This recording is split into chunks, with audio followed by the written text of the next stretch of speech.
We've talked about the most corniest deaths that Spider-Man has ever seen, right? Today we're going to talk about the most tragic deaths Spider-Man has ever been a part of. These aren't necessarily corny, you know? They're not necessarily like, there's no way he would die to that. It's more like, damn, he went out like that. Why would my boy go out like that? Why did they do Spider-Man like that? So that's the difference, and we're just going to jump right into it, okay? The night Spider-Man died in the Ultimate Universe is simply traumatic and tragic, right? It's just sad, right? For starters, Spider-Man's swinging through, right? He hears about the Sinister Six or Sinister Five, kind of. He's swinging through, trying to figure out where they are so he can stop them, and he sees Captain America's about to get sniped. So what does he do? What any good superhero would do. He dives in, pushes Captain America out of the way, and he literally takes the bullet for Captain America, who was having a conversation with Nick Fury.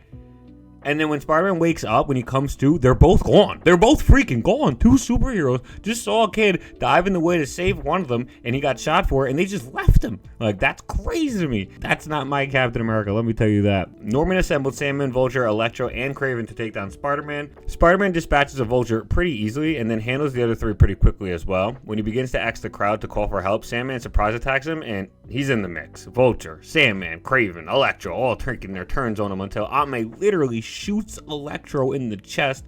It explodes and knocks the rest of them out. Spider-Man gets his bearings, he's hugging Aunt May, and Green Goblin arrives. Spider-Man now has been shot. He literally fought 4 supervillains. He's pretty exhausted, and he's got to fight the Green freaking Goblin. Luckily, MJ comes in to try and help him out, and she freaking drives a truck into Norman Osborn to help even the odds a little bit, you know?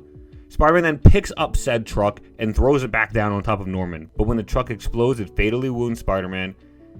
We then see Aunt May scream out, "Not him too," which is really just so heartbreaking. And Peter says he couldn't save Ben, but at least he could save you, May.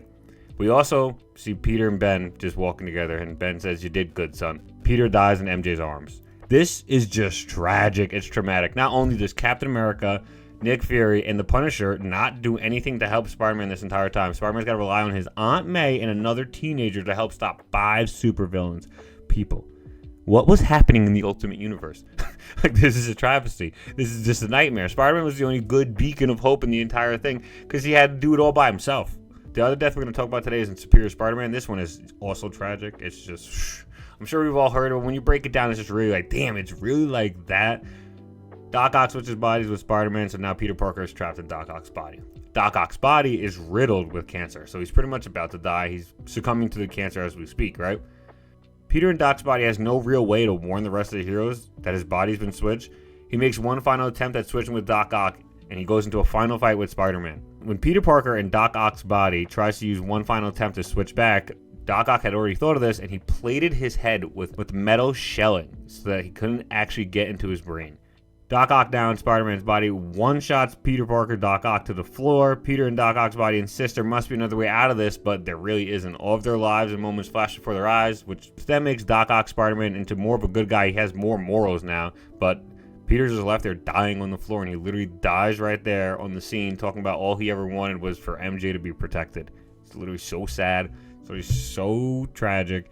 He didn't deserve to go out like that. His biggest nemesis gets to beat him, take over his body. Nobody even knows his nemesis is using his body now, so he can slander the man's name. It's just evil. It's awful and it's evil. I wish it didn't go down like that.